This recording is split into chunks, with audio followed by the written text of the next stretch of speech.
እንትና እንዴ ዝም ብለህ ራንደም ሊሆን የሰው ፒክ የምታደርገው ሀገር እኮ እህታችን እየነገርኩ እኮ ነው። ስሟን ስለዚህ ያንተ ምርጫ እሷ ናት። ማናት የምትባለው? በደንብ እሷ ትምራ ሀገር ትምራ። እሷ ከልደቱ ጋር ሆና ከተለያዩ ሁሉ ኢትዮጵያዊነትን የሚመለከቱ አካል ይምሩ። ከዚህ መንግስት ማይሻል የለም። መዋቅራቸው ምንድን ነው? ከየት ወዴት እንደሚወስዱ የምታውቀው ነገር አለ? ማኒፌስቶዎቹን የአብዛኞቹን አውቀዋለሁ። ቢያስከፋኝም ነው የምልህ፣ ቢያስከፋኝም ከአብይ አህመድ የተሻሉ ናቸው።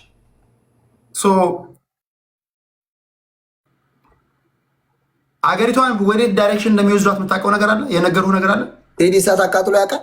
ስለዚህ ምንም ነገር ቢሆን ምንም ነገር ቢሆን እነሱ ይሻላሉ ነው የምትለው? እዚህ ጋር የሚታረግላል። ቴዲ እሳት አቃጥሎ ያውቃል። እነዚህ እሳት አንደርስታንድ። ስለዚህ ከእሱ ብቻ ይውረድና የገረፈኝን መንግስት ያንቋሸኝን መንግስት በብሔሬ የጠላኝን መንግስት ከመመርጥ ይልቅ እማላውቀው ሴጣን ይሻለኛል መጥቶ ቢመራ። እኛ ደግሞ እንደ አንድ ኢትዮጵያዊ ለማናውቀው ሴጣን አገር አንሰጥም። መብታችሁ ነው። እሱ ጋር ነው ልዩነት። ይሄ አገር ነው። ያ በቃ እኔ ደግሞ የሚመራው መንግስት አገር ያጠፋ እንጂ አገር ያለማ ነው። አንደርስ ሀሳብን ሰምቻለሁ። እኔ ለሰጠኝ ሪስፔክት ከሁሉም ሰዓት ከሁሉም ለይታ የሰጠኝን ሰዓት አከብራለሁ። የሸገሩ ጁንታ ይህን መንግስት ከዚህ መንግስት ግን የትኛውም ስርዓት ይሻለኛል። ጨርስ እኮ በቃ የኔ ሰዓት ነው። ምናወራው ስለ ሀገር ነው። ትደራጅ እንደሆነ ተደራጅ። ፕሮግራምን ለኢትዮጵያ ሕዝብ ትናገራለህ። ከየት ወዴት እንደምትወስደው ለኢትዮጵያ ሕዝብ ማስረዳት አለብህ።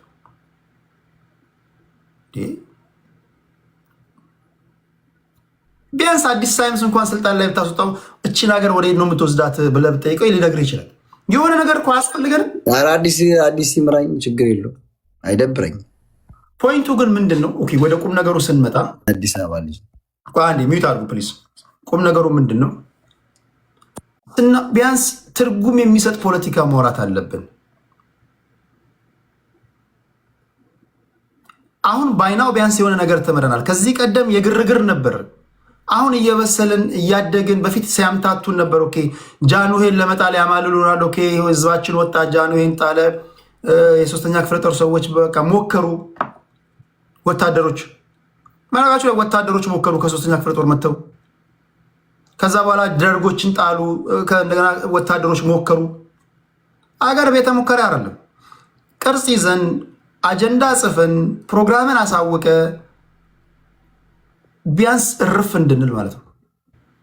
ያቺ ልጅ መታ እንደገና ወይም ደግሞ ከበደ ይምጣና ይምራን ምናምን እንደዛ ይባላል። እንዲያገር ጎበዝ። ለማንኛውም እንደዛ ነው ለማለት የፈለግኩት።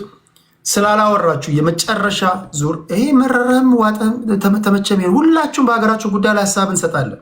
እኔም በመናገሬ ምናምን ቅር የሚል ካለ ከቡርጂ ካሊፋ ላይ ቁልቁል መውደቅ ትችላለህ። ማይ ፍሬንድ በሀገር ጉዳይ ነው እያወራን ያለው። ልክ ነው። ከቡርጂ ካሊፋ ላይ ቁልቁል መውደቅ ትችላለህ። ስለ ሀገር ነው እያወራን ያለው። እንትና ያኮርፋል እንትና ይደሰታል ምናምን ምለው ነገር የለኝም። 3 ደቂቃ ልስጣችሁ በተነሱ ሀሳብ ዙሪያ ላይ። ከዚህ በኋላ ላልገባባችሁ ማለት ነው። ስድብም ካለ የሰደባችሁ ደስ ያላችሁን ነገር እየተቻችሁኝ ኮመንት እየጻፋችሁ ታፕታፕ እያደረጋችሁ ወደ ዋንጋሪ እሄዳለሁ። የመጨረሻ የማጠቃላይ ሀሳብ ነው። በተነሱ ጉዳዮች ላይ ሀሳባችሁ የምትሰጡት 3 ደቂቃ አላችሁ። ዋንጋሪ ቴንክ ዩ ቴዲ። እንግዲህ ያው ተጨፍልቀናል። ሰውየው የፕራዶ መኪና ገዝቶ ፕራዶ ማለት አይችልም ቢራዶ ነው የሚለው እና መከሩት። ቢራዶ አትበል ፕራዶ ለማለት ሞከረ። ስለዚህ በቃ እኛ እንነዳለን ስም እናንተ ጥሩ አለ። ዶክተር አብይን አይችልም አልቅ 10 ሰደብከው ይመራሃል። አንተ ትሳደባለህ፣ ምንም ጥርጥር የለውም። ምክንያቱም ዶክተር አብይ ዲርአዝ በሚለው መጽሐፍ ከድር ሰተቴ ላይ በደንብ አስቀምጦልሃል። የኢትዮጵያን ፖለቲከኞች አቅም፣ የፖለቲካዊ አቅም እንዴት ኢትዮጵያ እንደሚመሯት በከድር ሰተቴ ላይ አስቀመጠልህ። በርካብና መንበር የአመራርን ብቃትና አንድ ጊዜ 3 ቦታ አለ። ለ3 ለተለያያችሁ ሰዎች እድል ሰጣችኋለሁ። ብልጽግና 3 ሰዎች ስላሉ ለሌሎች አሎች 3 አዳዲስ ሰዎችን አስገባሉ። የምትገቡ ሰዎች ግን የሚኖራችሁ 3 ደቂቃ ብቻ ነው። ለጨርስ ስለሆነ የምትመጡት ለ3 ሰዎች እድል ሰጣሉ። ቀጥለ ዋንጋሪ። ስለዚህ በዲርአዝ መጽሐፉ ላይ በከድር ሰተቴ ላይ በደንብ አስቀምጧል ስለ ኢትዮጵያ ፖለቲካ አመራሮች የፖለቲካ አቅም ድክመት። በእርካብና መንበር መጽሐፍ ላይ ስለ ኢትዮጵያ የአመራር ችሎታ ወደፊት ምን መስራት እንዴት እንደሚመራ ጽፎ አሰጠ። አላነበብክም፣ አልተጠቀምክም።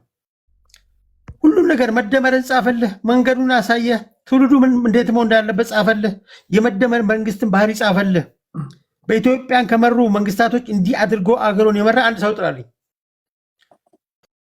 አብይን የምትሰድበው 100 ዓመት ለኢትዮጵያ የቤት ስራ ሰጠናት ያላችሁን ፎርሙላ ድራሽ አባቱን አጥፍቶ በኢትዮጵያ ፖለቲካ ውስጥ ኢሬሌቨንት ያደረጋችሁ ስለሆነ ነው። አብይን 10 ጊዜ አይችልም ብላችሁ የምትሰድቡት።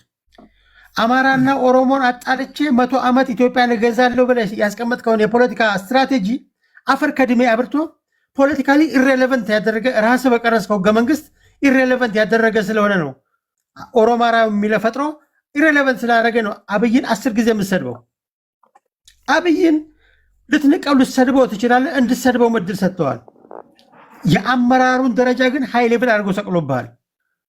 ፖሊሲውን ግልጽ አድርጎ አስቀምጦልሃል። መንገዱን አሳይተዋል። የመንግስቱን ባህሪ ጽፎ በኢትዮጵያ በአፍሪካ መሪ ያልተለመደ ጽፎ ሰጥተዋል። አንተ አታነብ መሳደብን የምትችለው አንተ ተሳደብ፣ እሱ እየጻፈ ይመራል ሀገር፣ ችግር የለውም። እንደዚህ አይነት የትም አያደርስም። አማራና ኦሮሞን አባለቼ ኢትዮጵያን 100 ዓመት እገዛለሁ ያልከውን ፎርሙላ ለአንዴና ለመጨረሻ ጊዜ ብጥስጥሱን አውጥቶ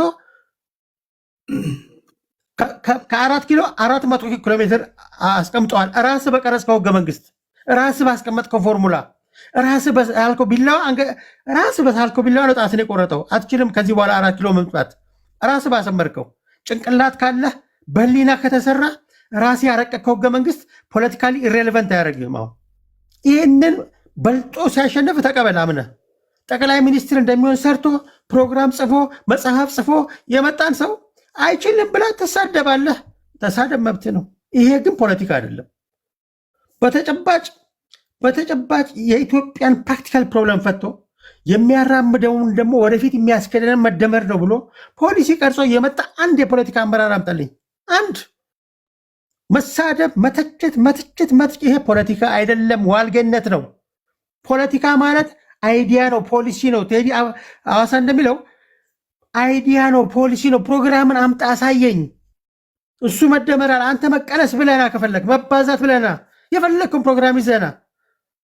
ግን በመሳደብ ፖለቲካ ውጤት አያመጣም። በኢትዮጵያ ህገ መንግስት ሁለቱን ትልልቅ ታላላቅ ብሔረሰቦችን እሳትና ጭድ አደርጋለሁ ብለህ ያስቀመጥከውን ፎርሙላ በራስህ ፎርሙላ አፈር ከድሜ አብልቶ አሁን ወደ ሳሙራ ላይ ትጠቁማለህ። ይሄ በጣም አንፌር ነው፣ በእውነት አንፌር ነው። የሚያዋጣው ከሱ የተሻለ የፖለቲካ ድርጅት አዋቅረህ የጠራ ሀሳብ አምጥተህ የጠራ ፕሮግራም አምጥተህ አሸንፈው። ፖለቲካ ማለት ያ ነው። ትክክለኛ ፖለቲካ ሰራው ብለህ መናገር የምትችለው ያ ነው፣ በስድብ አይደለም። ጽምዶ ብለህ ሻቢያ ጋር ሄደህ እስር ገብተህ ጽምዶ ብለህ ትላንትና እንደ ኮዳ አስረህበት ስታኮላሸው የነበረውን የኦነግ ወታደር ከሱ ጋር ጽምዶ ፈጥረህ ፋኖ ብለህ አማራ ሀድጊ ብለህ አማራን ማህበራዊ ረፍት ነሳለሁ ብለህ ህገ መንግስት ቀርጸህ እሱን አፈር ከድሜ ስታበላ የከረምከው ጋር አብረህ ጽምዶ ፈጥረህ መንግስት 4 ኪሎ 5 ኪሎ ሜትር ይርቃል። ነገ እንቀጥላለን። ብዙ አጀንዳ አሉብን። ገና የወረዳ 23 ጉዳይ አልተነካም። ወረዳ 4 አልተነካም። እዚህ ጋር እያየሁኝ ነው። የመካከለኛ ምስራቅ አልተነካም። አንድ ጊዜ ብዙ ያልተነኩ አጀንዳዎች አሉ። ስለዚህ ነገም ስለምንገናኝ መታ እያደረግን እንሄዳለን። ስናወራ የኖረን ህዝቦች ነን። አፍ እስኪግል ድረስ ታወራለህ። ነገም አጀንዳ ይመጣል፣ እንባጠሳለን። የአንድ ሀገር ዜጎች ነን። ከዛ ወደምንሄድበት እንሄዳለን። ደግሞ ነገ እንገናኛለን። እንደዛ ነው የሚሰራው።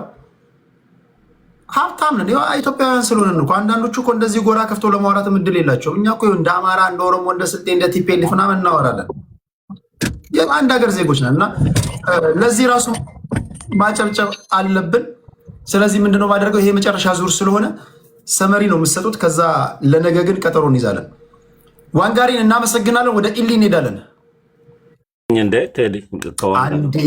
አንዴ ስብጥራችሁን ማስተካከል አለብኝ። 5 ካድሬ አንድ ላይ ማስተናገር አልችልም። ምን መጨረሻ ጋር አሁንም ቴዲ የኔ መጨረሻ ነው ማውራት ፈልገው ተባውዞ ነው መጨረሻ ነው ማውራት ዶክተሮች ነገር አንዴ ሰሙኛላችሁ። አንዴ ቢታርጉ ታርግ ምንም ከዘመነ ወሬ ጀምሮ ስናወራ ነው የኖረው። ለህዝባችን ጠብ የሚል ነገር የለም። ሳይንስ 4 ካድሬዎችን በአንዴ ማድመጥ 4 ካድሬዎችን በአንዴ ባድመት ለአእምሮ መቀንጨር ይዳርጋል ብሏል። የተቃዋሚ ፓርቲዎችንም እንደዛው አንድ ካድሬ ይናገራል፣ አንድ ተቃዋሚ፣ አንድ ካድሬ፣ አንድ ተቃዋሚ። እንደዛ ነው መሆን ያለበት። ኢሊ የቀጥይ ቴዲ ይሰማል። በጣም አይሚን ስጠይቀው በጣም ከገረመኝ ጥያቄ ሀገርን ለማናቀው ሰው አንሰጥም አልክ እና በጣም ያሳቀኝ ጥያቄ ነው። አብይ አህመድን ታውቀው ነበር ስትሰጠው? ሀገርን ማን እንደሆነ እንኳን ታውቀው ነበር ካሁን በፊት? አንድ የኔ ጥያቄ እሱ ነው። በጣም የገረመኝ ነገር እና ደግሞ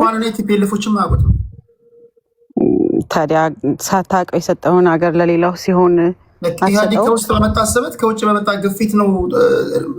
ለውጥ እኮ አይደለም ያሉ ላይ ከዚህ ቀደም መለስ ዜናዊ ሲሞት ኃይለማርያም እንደተተካው ኃይለማርያም አልቻልኩም ብሎ ሪዛይን ያደረገ አብይን የፓርቲው ሊቀመንበር አድርጎ ሾሙት። እኛ ምን አገባን? እዛ ውስጥ ነበረ ማመድ ስለነበረ ሰጡት ቻንሱን ኢህአዴግ ነው ብለን ኢህአዴግ ኤክስቴንሽን ነው ያ እሱን ለማለት ነው። እና አባቴ ሁሌ ሲያወራ ምን ይላል? ልክ ጃንሆይ ሲሞት አሁን ይቺን ሀገር ማን ሊረከባት ይሆን?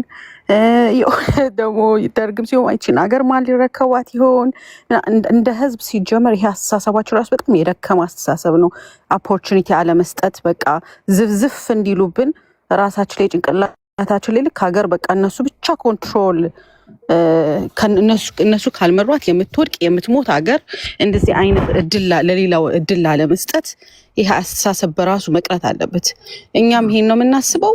የሚመጣው መንግስት ደግሞ እድል ላለመስጠት ተዘጋጅቶ የመጣ በቃ ዘላለሙን በቃ አሁን ምን የመሰለ ቤተመንግስት እንትን ብሎ እንዴት አድርጎ እንደሚቀመጥ አስቦ የሚመጣ አይነት መሪ የምንፈጥረው ራሳችን እንደ ማህበረሰብ ይህ አይነት አስተሳሰብም ስላለን ነው።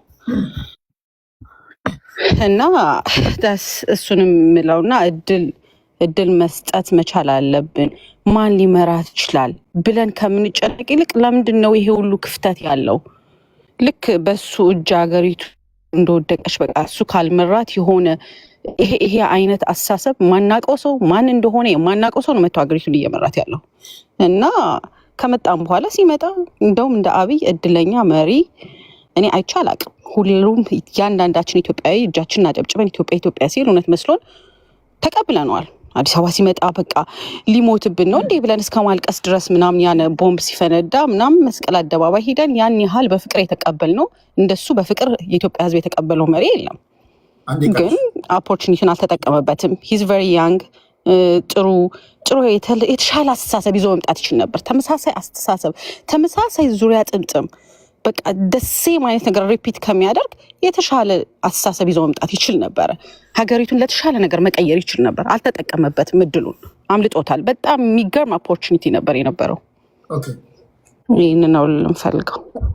አትግቡብኛው ማለኝ። እኔ ግን ምላችሁ ገብቷችኋል? ይሄ እኮ የውድቀታችንና የአሳፋሪ ታሪካችን ማሳያ ነው።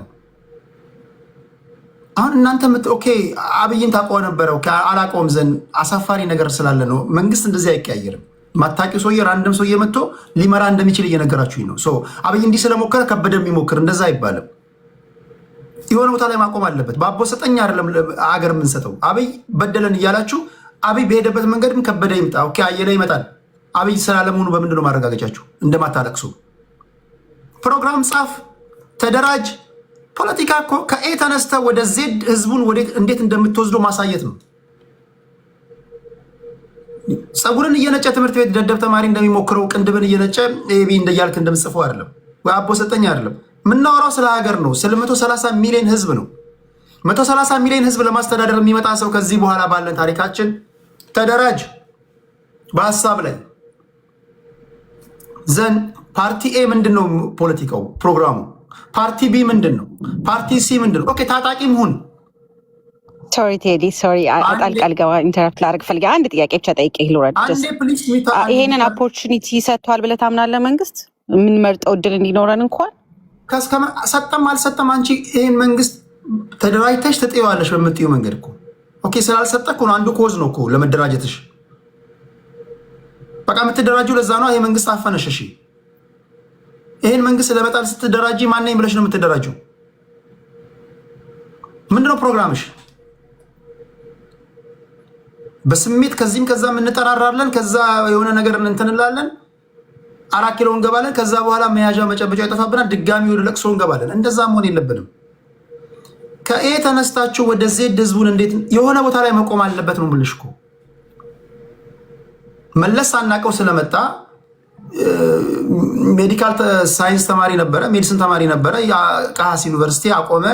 ከዊዝድሮ ካደረገ ወይም ደግሞ ከተባረረው ኢሳያስ አፈወርቂ ጋር ተደራጀ።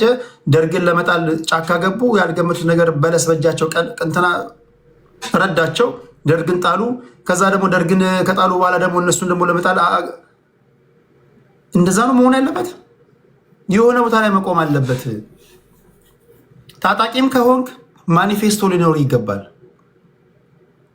ማኒፌስቶ ከሌለ የሚሊታንት ግሩፕ ዊዛውት ፖለቲካል ማኒፌስቶ ኢዝ ፖቴንሻል ክሪሚናል፣ ወንጀለኛ ነህ ማለት ነው። ይህን ቴዲ አይደለም የሚለው ቶማስ ሳንካራ ነው የሚለው፣ የታጣቂ ቡድኖችን የሚያደራጀው። ቁም ነገሩ ኢትዮጵያን የምትባል ሀገር ለማስተዳደር የሚመጣ ማንኛውም ሰው ከዚህ በኋላ ታጣቂም ይሁን በሰላማዊ መንገድ የተደራጀ ፕሮግራም ሊኖረው ይገባል።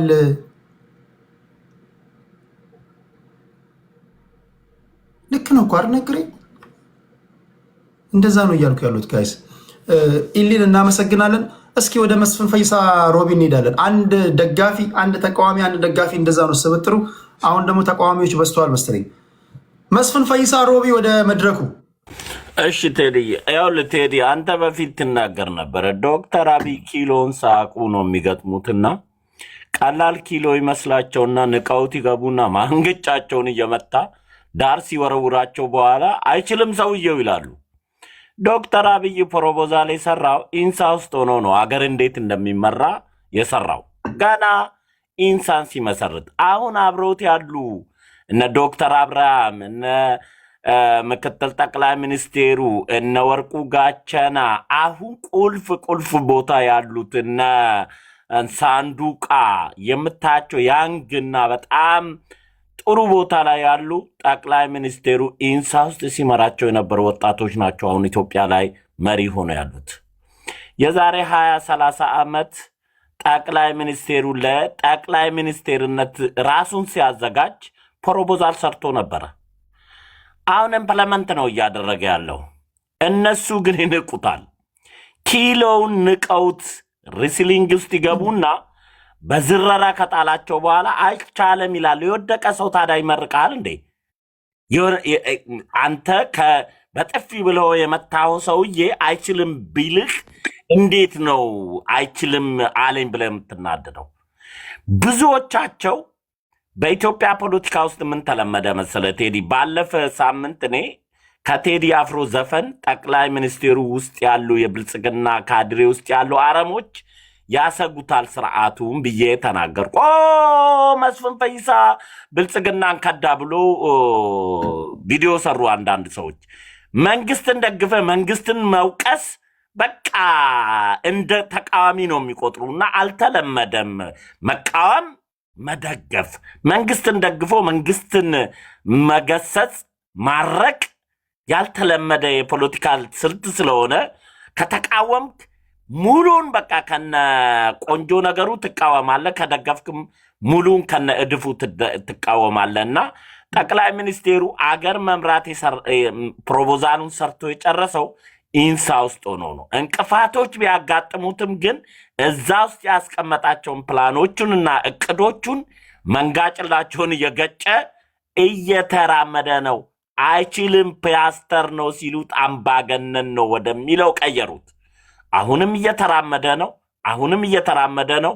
የሚፈልገውን ሲያስባቸው የነበረ ከ7 ዓመቱ እቅድ አስቀምጦ ጠቅላይ ሚኒስቴር የሆነ በዓለም የመጀመሪያ ሰው ነው። ይሄ ራሱ እኮ ያሸልማል። በ7 ዓመት የአንድ ሀገር ጠቅላይ ሚኒስቴር እሆናለሁ ብለህ እቅድ አስቀምጠተውና ምስት አገባለሁ ወይም ደግሞ የሆነ ቦታ ደርሳለሁ ብለህ አቅደ የማይሳካለት ኢትዮጵያዊ ኢትዮጵያን የምታክል ሀገር ከ7 ዓመቱ ኢትዮጵያን እመራለሁ ብለህ ለጓደኞች ገና ወታደር ቤት እየሆንክ ከአንተን ጠቅላይ ሚኒስቴር ሲሆን እዚህ ቦታ መድበሃለሁ ብለህ ነግራቸው ያንን ቦታ አሳክተ ያንን ቦታ ይዘ እዛ ያልካቸው ቦታ ላይ ስትመድባቸው ይህን ከማርነቅ ንፉግ ምቀኝነት ካልሆነ በስተቀር ሰውየው በጣም ኪሎን ሳያውቁ ይገጥሙታል።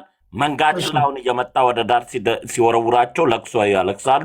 የተሸነፈ ደግሞ ሰው ስለማይመርቅ በኢትዮጵያ ባህል ስኬታማ መሪ ነው ጠቅላይ ሚኒስትሩ። ለኔ ወደ ሆኖ እንሄዳለን። በነገራችሁ ላይ አንድች እንድበል ከበቦ ገዳ አንድ ቆየት ያለች ቀልድ አለችው። ኢትዮጵያ ውስጥ አለ ተምሬ ተመራምሬ ፓይለት ሆኜ አውሮፕላን አበራለሁ ያለው ሰውዬ መጨረሻው በእግሩ አውሮፕላን አበራለሁ ያለው ሰውዬ ሎቶሪ አዘዋሪ ይሆናል። አርኪኦሎጂስት ሆናለሁ እመራመራለሁ ያለው ሰውዬ መቃብር ቆፋሪ ይሆናል። ተምሬ ዶክተር ሆናለሁ ያለው ሰውዬ የራሱ በሽተኛ ይሆናል ብሎ የቀለደው አንድ ቀላል ቆየት ያለ እያወራህ ያለው ጠቅላይ ሚኒስትር ሆናለሁ ብሎ ጠቅላይ ሚኒስትር ስለሆነ ሰውዬ ነው። ውደደውም ጥለው የቀበሌ ሊቀመንበር ሆናለሁ ብለህ ኢትዮጵያ ውስጥ የቀበሌ ሊቀመንበር ከሆንክ እኔ ቆሜ ያጨበጭብልሃል። ይህን ከዚህ ሪያሊቲ ጋር መጋፈጥ የለብህም። ኦሮሞዎቹ ይጠሉታል። አብዛኞቹ ምቀኝነት ሊሆን ይችላል፣ ወይም ደግሞ ብቃቱን ስላልተቀበሉት ሊሆን ይችላል። አማራው ጋር እንደዛ ነው፣ ስልጤው ጋር እንደዛ ነው። ግለሰቡ ጋር አንድ ሰው ሆናለሁ ያለውን ነገር ካደረገ አንድ ሰው እኮ ትምህርት ቤት እኮ ተምሮ ዶክተር ሆናለሁ ካለ እኮ ዶክተር ሆናለሁ ብሎ የተማረ ተማሪ እኮ ዶክተር ከሆነ እኮ ይጨበጨበለታል። ጠቅላይ ሚኒስትር ሆናለሁ ማለቱን እሱ አይደለም የተናገረው። አምረው የሚጠሉት ሰዎች ናቸው። አዎ ነግሮኝ ነበር፣ ጀዝባ መስሎኝ ነበር። አረ እንዲህ ሲለኝ እኮ ሰገጤ መስሎኝ ነበር። አረ እንዲህ ሲለኝ እኮ እኔማ ብሎኛል፣ ግን አጋንንት አለብህ አልኩት። ጠቅላይ ሚኒስትር ሆናለሁ ብሎ ጠቅላይ ሚኒስትር የሆነውን ሰውዬ አሁንም አጋንንት አለበት ካልከኝ የኢዩ ጩፋ ጫማ ጥፊ የሚያስፈልግ አንተ ነህ ማይ ፍሬንድ። በኢዩ ጩፋ ጫማ ጥፊ አናት ላይ የሰፈረው ሰይጣን መውጣት አለበት። ሰይጣን የሚወጣ ከሆነ ጫማ ጥፊ ግን ይሄ አይገርምም? ሁለተኛ እንዲህ ብሎ ተናግሮ የገባን ሰውዬ ለመጣል እንዴት ያለ ትግል ነው እያደረክ ያለው? አዩ ፕሪቬል እያደረክ ነው። ተስፋ ሰጪ እንቅስቃሴ ውስጥ ነህ። ዛሬ እዚህ ጋር እንደሆነን የተያያችሁ ይመስላችሁ? ብልጽግናዎች አሉ፣ ለእነሱ ትመልሳላችሁ፣ ወይ ፋኖች አሉ፣ ለእነሱ ትመልሳላችሁ፣ ወይ ቲፒኤልኤፍ ደጋፊ ታገኛላችሁ። እነሱና እኛ ብላችሁ ስለምትመላለሱ ነው ቀላል ይሆንላችሁ። 8 ሆናችሁ ትግል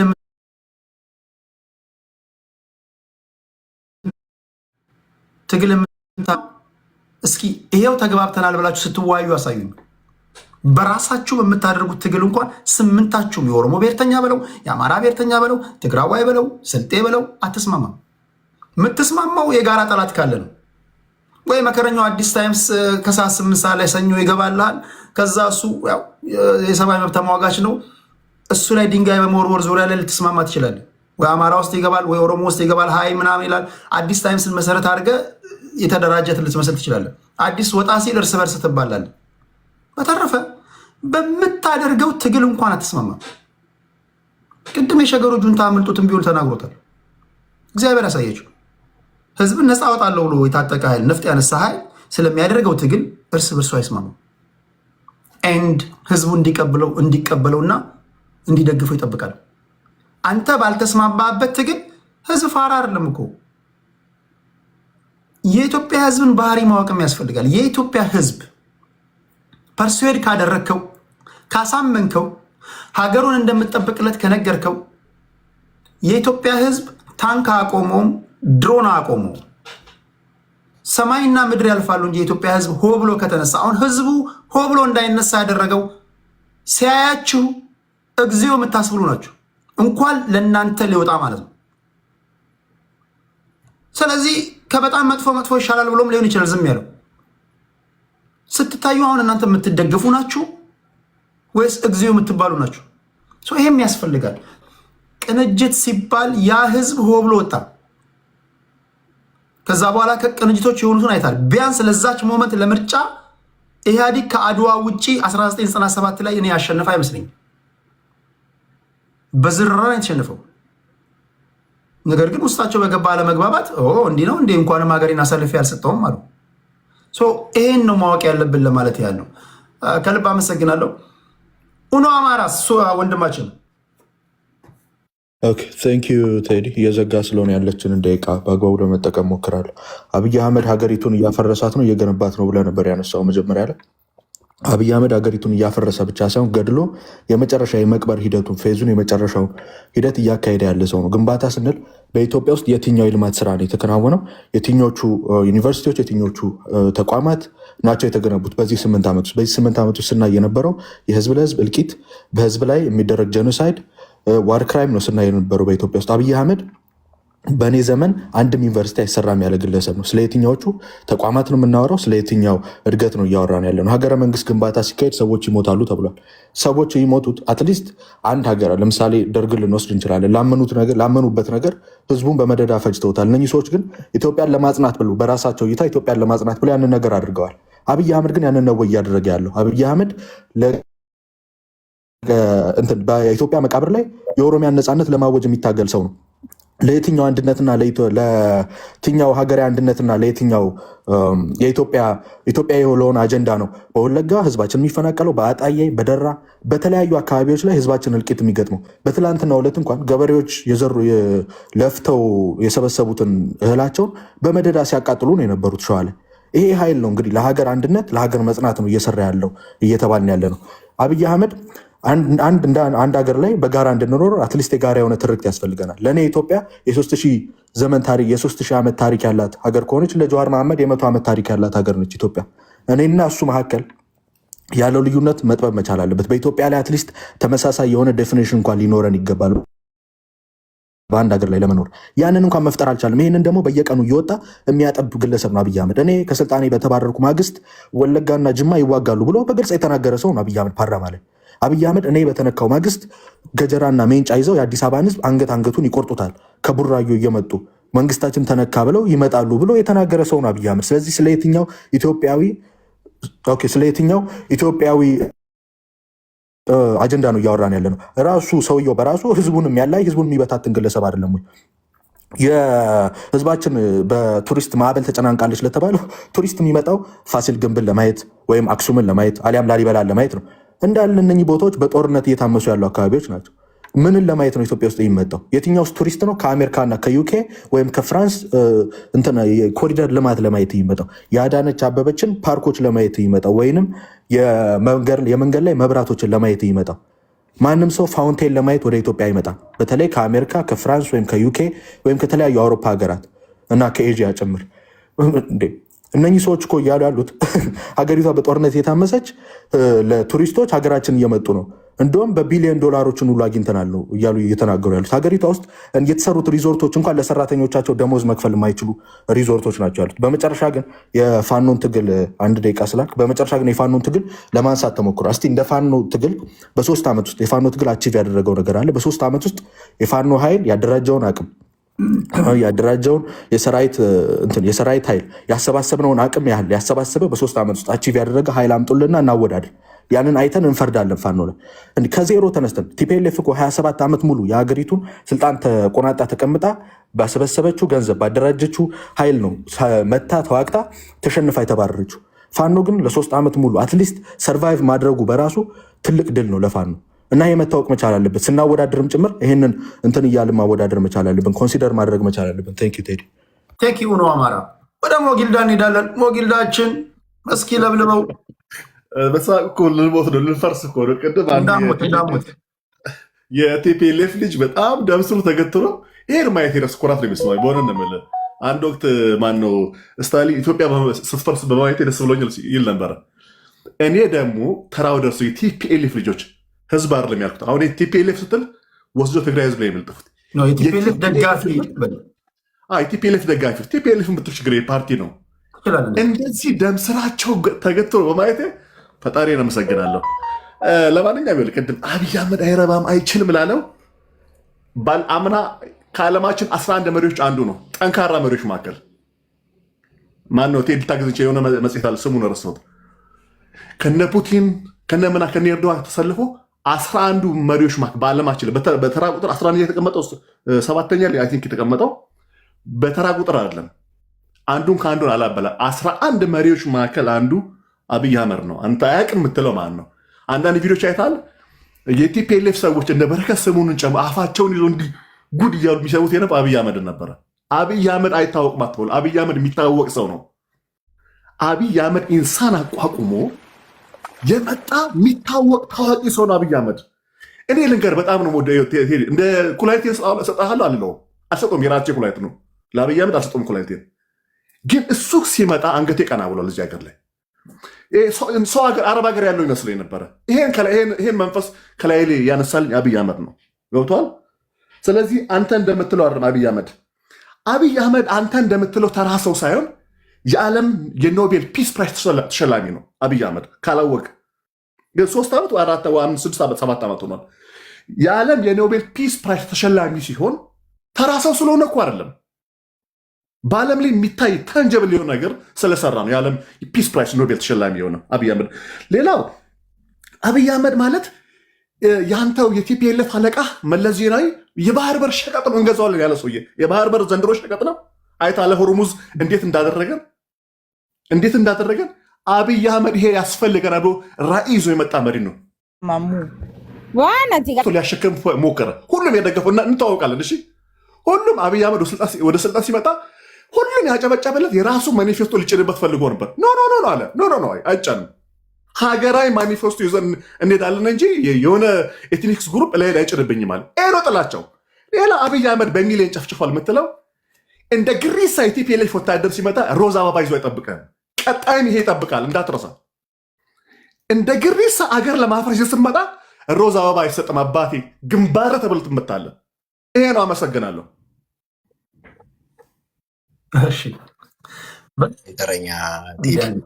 አረን ያስተካክሏል፣ ችግር የለውም። አንድ ከሞጊልዳ መያዝ ያለባችሁ ሞጊልዳ ለሽንገላ አይደለም የሚናገረው። አሁን ሌላው ካድሬ ቢሆን ማይሰጠውን ይናገራል። ኩላሊቲን ይሰጣል ይላል። ሞጊልዳ አልሰጥም አልሰጥም። ክሬዲት መስጠት አለባችሁ። ሞጊልዳ አልሰጥም። ሌላው ካድሬ ቢሆን ምን ይላል? ሰጣለሁ ይላል። ማይሰጠውን ሞጊልዳን እናመሰግናለን ለማለት ያለው ወደ ዘበር እንሄዳለን። እንዲህ ያለ እውነት የሚናገሩ ሰዎች ደስ ይሉኛል።